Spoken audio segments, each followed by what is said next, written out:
Assalamualaikum warahmatullahi wabarakatuh. Jumpa lagi dengan ini channel kita.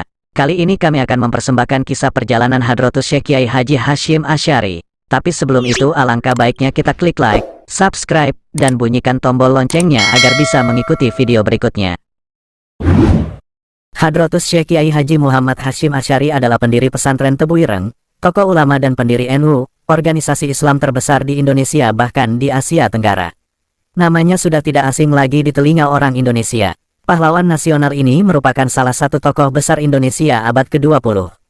Kiai Hasyim lahir pada Selasa Kliwon, 24 Dzulqa'dah 1287 Hijriah, bertepatan dengan tanggal 14 Februari tahun 1871 Masehi, di Pesantren Gedang, Desa Tambak Rejo, sekitar 2 km ke arah utara kota Jombang. Putra ketiga dari 11 bersaudara pasangan Kiai Asy'ari dan Nyai Halimah. Kiai Asy'ari adalah menantu Kiai Utsman, pengasuh pesantren Gedang. Bakat kepemimpinan Kiai Hasyim sudah tampak sejak masa kanak-kanak.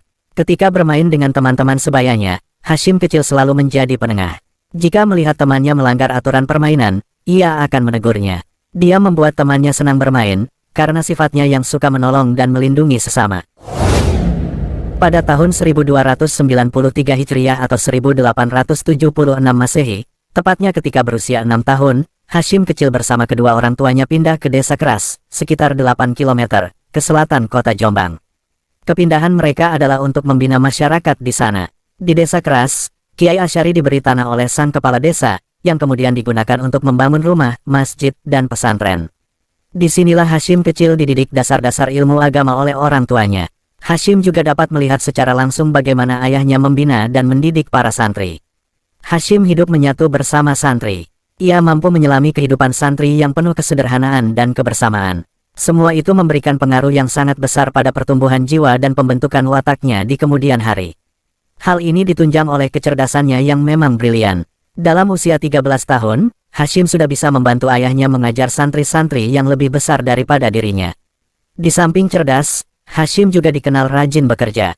Watak kemandirian yang ditanamkan sang kakek mendorongnya untuk berusaha memenuhi kebutuhan diri sendiri tanpa bergantung kepada orang lain. Itu sebabnya, Hasyim selalu memanfaatkan waktu luangnya untuk belajar mencari nafkah dengan bertani dan berdagang. Hasilnya kemudian dibelikan kitab dan digunakan untuk bekal menuntut ilmu. Pada usia 15 tahun, remaja Hasyim meninggalkan kedua orang tuanya untuk berkelana memperdalam ilmu pengetahuan. Mula-mula ia menjadi santri di pesantren Wonorejo Jombang, lalu pesantren Wonokoyo Probolinggo, kemudian pesantren Langitan Tuban, dan pesantren Trenggilis Surabaya.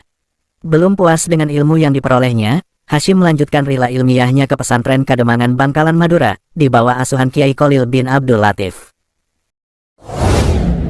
Setelah 5 tahun menuntut ilmu di Bangkalan, tahun 1307 Hijriah atau 1891 Masehi, Kiai Hasyim kembali ke Tanah Jawa dan belajar di pesantren Siwalan, Panji, Sidoarjo, di bawah bimbingan Kiai Yakub.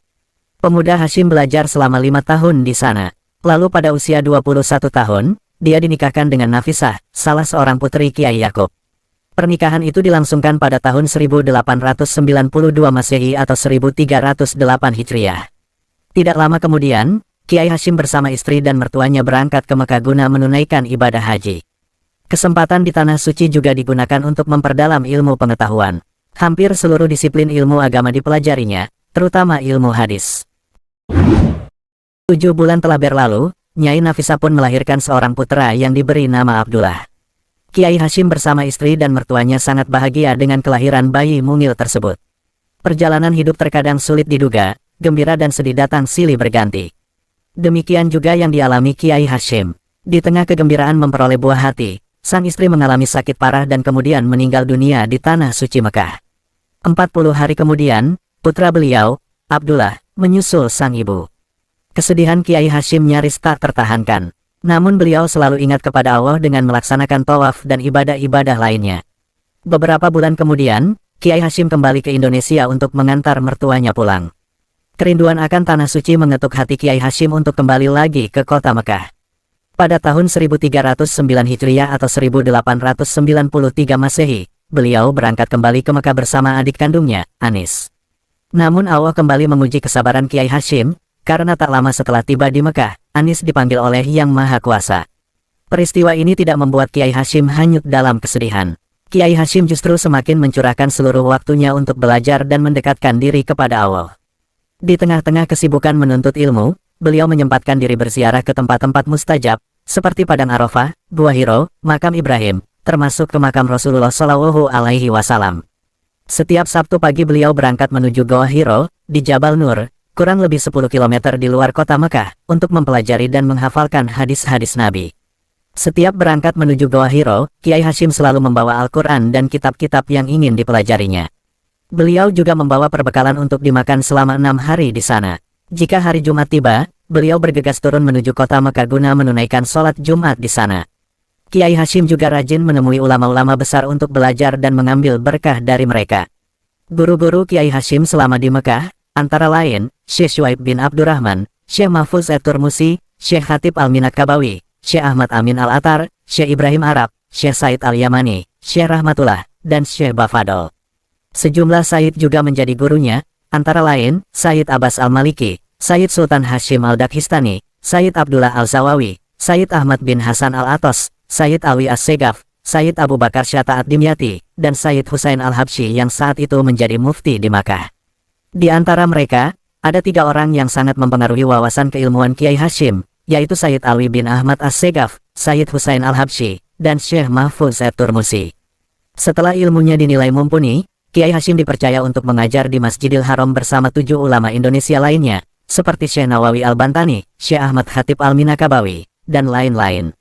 Di sana beliau mempunyai banyak murid dari berbagai negara. Di antaranya ialah Syekh Sadullah Al-Maimani yang merupakan salah satu mufti di Bombay, India, Syekh Umar Hamdan ahli hadis di Mekah, Asyhab Ahmad bin Abdullah Syria, Kiai Abdul Wahab Hasbullah Tambak Beras Jombang, Kiai Asnawi Kudus, Kiai Dahlan Kudus, Kiai Bisri Syansuri Denanyar Jombang, dan Kiai Soleh Tayu. Pada tahun ke-7 di Makkah, tepatnya tahun 1899 atau 1315 Hijriah, datang rombongan jamaah haji dari Indonesia. Di antara rombongan terdapat Kiai Romli dari desa Karangkates Kediri, beserta putrinya yang bernama Hadijah. Kiai Romli yang bersimpati kepada Kiai Hashim mengambilnya sebagai menantu untuk dijodohkan dengan Hadijah. Setelah pernikahan itu, Kiai Hashim bersama istrinya pulang kembali ke tanah air. Pada awalnya, beliau tinggal di Kediri selama beberapa bulan. Menurut sumber lainnya, Kiai Hashim langsung menuju pesantren Gedang yang diasuh oleh Kiai Utsman, dan tinggal di sana membantu sang kakek. Setelah itu beliau membantu ayahnya, Kiai Asy'ari, mengajar di Pondok Keras. Tahun 1899, Kiai Hashim membeli sebidang tanah dari seorang dalang di Duku Tebu Ireng.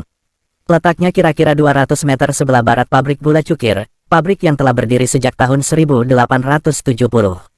Duku Tebu Ireng terletak di arah timur Desa Keras, kurang lebih 1 kilometer. Di sana beliau membangun sebuah bangunan yang terbuat dari bambu, dalam bahasa Jawa disebut tratak sebagai tempat tinggal. Dari tratak kecil inilah embrio pesantren Tebu Ireng dimulai. Kiai Hashim mengajar dan salat berjamaah di tratak bagian depan, sedangkan tratak bagian belakang dijadikan tempat tinggal. Saat itu santrinya berjumlah 8 orang dan 3 bulan kemudian meningkat menjadi 28 orang. Setelah 2 tahun membangun Tebu Ireng, Kiai Hashim kembali harus kehilangan istri tercintanya, Nyai Khadijah. Saat itu perjuangan mereka sudah menampakkan hasil yang menggembirakan. Kiai Hashim kemudian menikah kembali dengan Nyai Nafikoh, putri Kiai Ilyas, pengasuh pesantren Sewulan Madiun. Dari pernikahan ini Kiai Hashim dikaruniai 10 anak, yaitu Hana, Khoiriyah, Aisyah, Azah, Abdul Wahid, Abdul Hakim atau Abdul Kholik, Abdul Karim, Ubaidillah, Masuroh, dan Muhammad Yusuf. Pada akhir dekade 1920-an, Nyai Nafikoh wafat sehingga Kiai Hashim menikah kembali dengan Nyai Masruroh, putri Kiai Hasan, pengasuh pondok pesantren Kapurejo, Pagu, Kediri. Dari pernikahan ini, Kiai Hashim dikaruniai 4 orang putra-putri, yaitu 1 Abdul Qadir, 2 Fatimah, 3 Khotijah, 4 Muhammad Yakub. Itulah perjalanan Hadratus Syekh Kiai Haji Hashim Asy'ari, pendiri organisasi Islam terbesar di Indonesia, bahkan di Asia Tenggara. Semoga kisah ini menjadi tauladan bagi kita semua atau sebagai tambahan pengetahuan kita. Salam sejahtera untuk kita semua. Wassalamualaikum warahmatullahi wabarakatuh.